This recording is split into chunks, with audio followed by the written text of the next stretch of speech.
तो आज मेरा चेस्ट और ट्राइसेप्स रहेंगे वर्कआउट करने के लिए। तो जहाँ मैं चेस्ट का 3 एक्सरसाइज करने वाला और ट्राइसेप्स के 2 एक्सरसाइज करना और वो पूरा इंटेंस रहेगा। तो आगे की वीडियो में आपको मैं बताऊंगा कि मैं कैसे चेस्ट वर्कआउट कर रहा हूँ। मिलते हैं।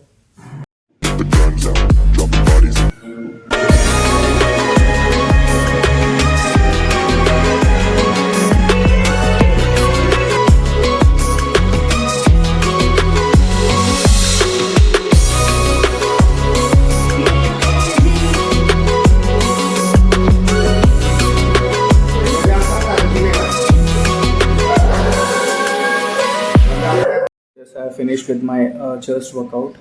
तो फाइनली चेस्ट वर्कआउट हो गया है। तो अभी लास्ट मसल ग्रुप बच गया, वो भी है ट्राइसेप। चलो वो भी करते हैं। As you can see my palm.